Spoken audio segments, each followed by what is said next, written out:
प्राणियों में पोषण, इसका एक पाठ हम लोगों ने कर लिया था।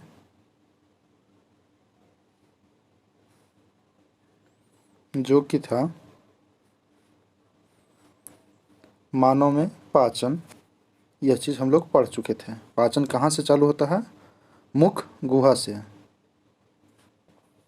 पाचन कहाँ से स्टार्ट होता है? पिछले क्लास का आपको इसको ऐड कर देते हैं। यहाँ मुंह है, जिससे जहाँ से हम लोग का टैलिन नामक एंजाइम बनता है, वहाँ से स्टार्ट होता है। यह मुख गुहा से स्टार्ट होता है, उसमें लार बनता है, लार ग्रंथि बनता है। उसके बाद एक नली होता है यह, जिसको हम लोग ग्रसनी बोलते हैं, ग्रसनी में जाता है। उसके बाद फिर अमाशय, फिर यकृत, पित्ताशय, अग्नाशय, क्षुद्रांश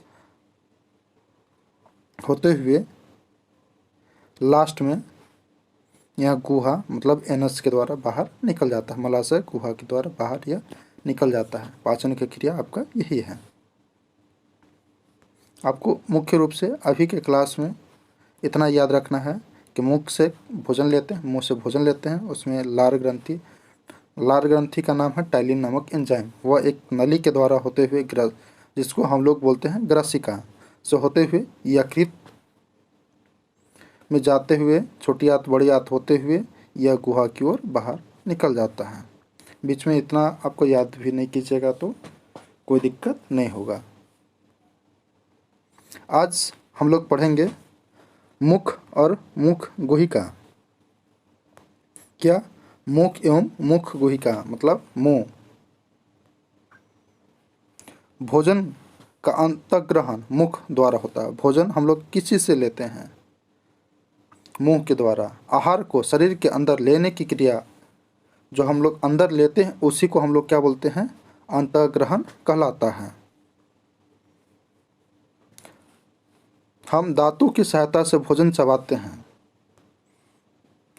भोजन हम कैसे चबाते हैं? दांत की सहायता से, तथा यांत्रिक विधि द्वारा इसे छोटे छोटे टुकड़ों में पीस देते हैं। हम लोग दांत से उसको तोड़ते हैं। दांत का भी प्रकार हम लोग पढ़ेंगे। प्रत्येक दांत मसूड़ों के बीच अलग अलग गति का सॉकेट से धंसा होता है। हमारे दांतों की आकृति भिन्न भिन्न है तथा इनके कार्य भी भिन्न भिन्न है। इसके अनुसार इन्हें अलग नाम दिया गया है। दांत का प्रकार पढ़ेंगे। इसको हम लोग एक क्रियाकलाप के माध्यम से जानने का प्रयास करेंगे। दांत का फार्मूला भी होता है, उसको हम लोग लास्ट में आपको बताएंगे। जब इसको पूरे पढ़ लेंगे तब इसको ब्रीफ करेंगे, मतलब एक समरी के रूप में आपको समझा देंगे। वो आपको बेहतर समझ में आएगा। जो बुक में अभी है वो चीज़ हम लोग लाइन बाय लाइन समझने का प्रयास करेंगे। अपने हाथ धोइए, अपना हाथ धोइए, दर्पण में देखते हुए अपने दांत को गणना कीजिए। सामने एक शीशा लीजिए, उसमें अपना दांत को गिनिए।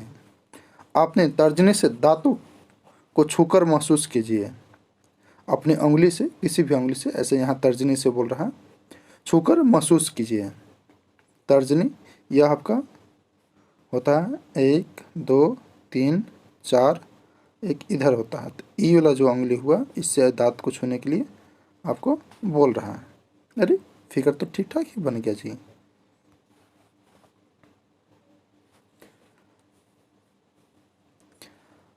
आपके मुख में कितने प्रकार के दांत हैं? आपके मुख में कितने प्रकार के दांत हैं? टोटल 4 दांत हैं। कौन कौन? आगे बताएंगे। एक सेब अथवा रोटी का टुकड़ा लेकर उसे काटिए।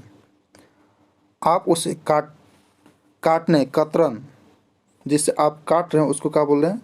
कतरन एवं दशंक के लिए किन दांतों का उपयोग करते हैं? कौन से दांत खाद्य पदार्थों का चीरने? एक होता है काटना, काट के अलग करना। जैसे कि हम लोग ककड़ी खाते हैं या खीरा खाते हैं तो सबसे पहले उसको हम काटते हैं, उसके बाद उसको चीरते हैं, 2-3 भाग में तोड़ते हैं, तब जाके जो अंदर वाला दांत होता है उससे हम लोग चबाते हैं, मिक्सअप करते हैं। तो इसी चीज़ को यहाँ कहा है। आप उससे काटने, कतरन एवं दर्शन के लिए किन दांतों का उपयोग करते हैं? कौन से दांत खाद्य पदार्थों को चीरने, वेधन और फाड़ने के काम आते हैं? इन दांतों को भी पहचानिए जो चबाने एवं पीसने के काम आते हैं। अपने प्रेक्षण सारणी 2.2 में लिखिए।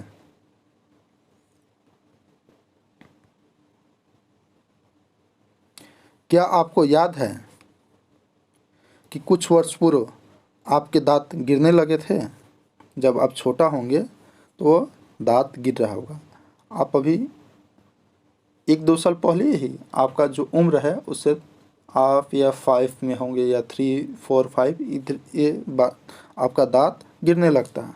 हमारे दांतों का प्रथम सेट शिशुआवस्था में निकलता है, मतलब बचपन की अवस्था में, जब बहुत छोटा होते हैं, गोदी में खेलते हैं। शिशुआवस्था उससे कहते हैं, जो गोदी में खेलने का उम्र होता है उसे शिशुआवस्था कहते हैं। नहीं तो शिशुआवस्था को बहुत बड़ा डिफिनेशन है। आप ओवरऑल मान लीजिए कि जो आप गोदी में 0 जन्म से लेकर के 5 साल तक के बीच का एज होता है, जो गोद में खेलने का एज होता है, उसी को शिशुआवस्था कहते हैं। तथा लगभग 8 वर्ष की आयु तक ये सभी दांत गिर जाते हैं। जब से छोटा बच्चा को निकलता है उसके बाद 8 वर्ष के बाद सभी दांत गिर जाते हैं। उन्हें दूध के दांत कहते हैं। इन दांतों के स्थान पर दूसरे दांत निकलते हैं जिसे अस्थायी दांत कहते हैं। सामान्यतः सामान्य व्यक्ति के अस्थायी दांत पूरे जीवन भर बने रहते हैं, यद्यपि वृद्धावस्था में प्रायः गिरने लगते हैं। यहाँ पे एक सवाल पूछा जाता है, ऐसे कोई अच्छे कंपटीशन का एग्ज़ाम दीजिएगा तो, कि अस्थायी दांत कितने और जो जन्म के बाद जो दांत होता है वो कितना होता है? तो जो जन्म के बाद आता है वह लगभग 20 दांत आता है। जो अस्थायी होता है वह 32 दांत होता है। देखिए यहाँ पे आपका फिगर के साथ समझाया गया है। यह जो दांत है सबसे किनारे वाला, सामने वाला से आपको समझाने का प्रयास करते, थोड़ा सा इसको छोटा कर देते हैं। यह जो आपका सामने का दांत हुआ, यहाँ पर वाला जो ये सब है, 1 है, 2 है, 3 है, 4 है, तो इसको इधर लिख लेते हैं 4, नहीं 2 1 2 होता है, सॉरी 2, इसलिए 2 लिखे। ऐसे सामने से अगर काटिएगा ना, ओहो, इसको सीधा करो भाई। हाँ,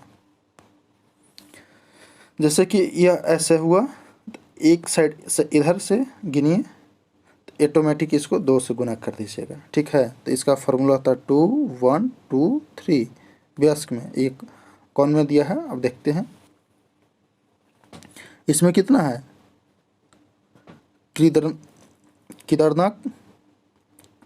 कृदंत 1 2 3 4, और रदनक कितना है, एक इधर है और एक इधर है, मतलब इसमें 2 है, और इसमें कितना था, 4 था। और अग्र चवर्णक कितना है, अग्र चवर्णक इधर 2 है और इधर 2 है, तो फिर ये भी 4 ठे हो गया।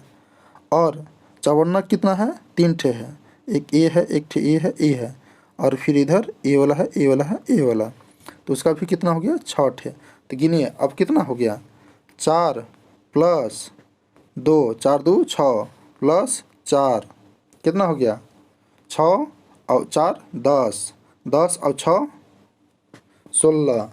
तो एक साइड का नीचे का हो गया 16 और ऊपर का भी लगभग उतना ही होगा, तो कितना हो गया, 16 16 32। इस तरह का दांत हो जाता है। दांत को याद करने का सबसे अच्छा तरीका है, आप इसको याद कीजिए, 2 1 2 3, यह वयस्क में होता है 2 1 2 3। इसको याद कर लीजिएगा, बहुत अच्छा होगा। चलिए आगे देख लेते हैं। हमारे मुख में लार ग्रंथि होती है। हमारे मुख में क्या होता है, लार ग्रंथि है, जो लाला रस लार स्रावित करती है। क्या आप जानते हैं कि लाला रस को भोजन पर क्या प्रभाव पड़ता है? आइए इनका पता लगाते हैं। दांत के प्रकार और उसके कार्य। कतरन और दस्तन वाले दांत। कतरन कौन था, कृदंत या कतरन, उसी को बोला जाता है ए वाला। कितना है, 1 2 3 4। तो इसमें क्या पूछ रहा है, नीचे का ठे होगा 4 ठे, ऊपर कितना होगा 4, टोटल का हो गया 8 को, समझे। चीरने और फाड़ने वाला दांत, जो ऐसे चोक होता है, कौन चीरता है? जिसका दांत चोखा होगा। इसके जस्ट बगल वाला रदनक वाला, रदनक में कितना है? एक एक, एक एक दो, दो दो कितना हो जाएगा? 4। इसमें भी 2, इसमें 2, तो यहाँ कितना हो जाएगा? 4। चबाने और पीसने वाले दांत, चबाने और पीसने वाले, तो हम फार्मूला आपको क्या बताया? 2 1 2 3, 3 2 5, 5 5 10, तो इसमें कितना हो जाएगा? 10 10, तो यहाँ कितना हो जाएगा? 20, और यहाँ कितना हो जाएगा? 4 4, यहाँ कितना हो जाएगा? 8, तो कितना हो गया? 8 4 12, 12 20 32, टोटल हो गया 32 दांत। समझे? इसको एक बार और वीडियो देखिएगा, अच्छे से आपको समझ में आ जाएगा। आपको कहीं भी कुछ करना है, दांत को एक ही फार्मूला होता है, 2 1 2 3 बाई 2 1 2 3। इसको ऐसे करके ऐसे बीच से फाड़ लीजिएगा, एक साइड का गिन लीजिएगा, इधर 2 ठे होगा, यहाँ 1 3, और यहाँ फिर 2, यहाँ फिर 3, फिर इसी साइड का यहाँ 2, यहाँ 1, यहाँ 2, यहाँ 3, ऐसे कर लीजिएगा, तो फिर आपको आसानी होगा। वही चीज़ यहाँ पे आपका पूछ रहा था। क्रियाकलाप के माध्यम से समझने का प्रयास करेंगे। 2 परख ले लीजिए, इन्हें ए तथा बी चिन्हित कीजिए।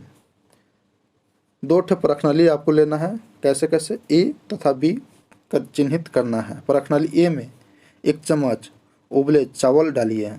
परखनली ए में 1 चम्मच उबले चावल डालिए। 1 चम्मच उबले चावल मुख में लेकर 3 से 5 मिनट तक दबाइए तथा उन्हें दूसरी परखनली बी में लीजिए। दोनों परखनली 3 से 4 ml जल डालिए। 2.4। अब दोनों परखनली में आयोडीन बिलियन की 2 से 3 बूंदे डालिए तथा उनका परीक्षण कीजिए। आप परखनली ए तथा बी में क्या अंतर देखते हैं? परखनली का रंग परिवर्तन क्यों आता है?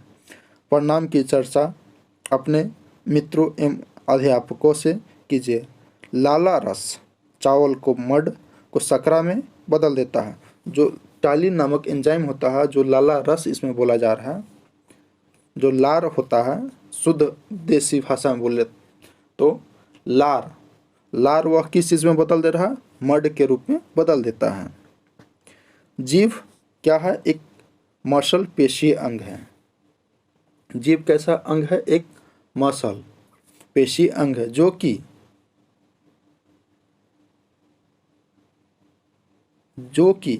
जो पीछे की ओर मुख गुहिका की अधर तल से जुड़ी होती है। चित्र 2.6। इसका अग्रभाग स्वतंत्र होता है और किसी भी दिशा में मुड़ सकता है।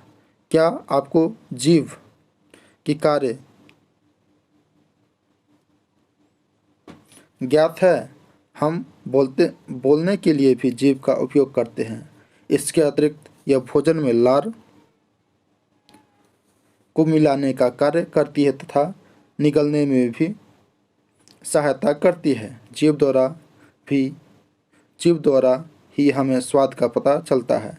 जीभ का स्वाद कलिकाएं होती हैं। जीभ का स्वाद कैसा होता है? कलिकाएं होती है, जिसकी सहायता से हमें विभिन्न प्रकार के स्वाद का पता चलता है। क्रियाकलाप 2.4 द्वारा हम स्वाद कलिकाओं की स्थिति का पता लगा सकते हैं।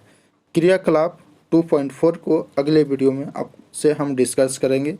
इसी के साथ इस वीडियो को समाप्त करते हैं। जय हिंद।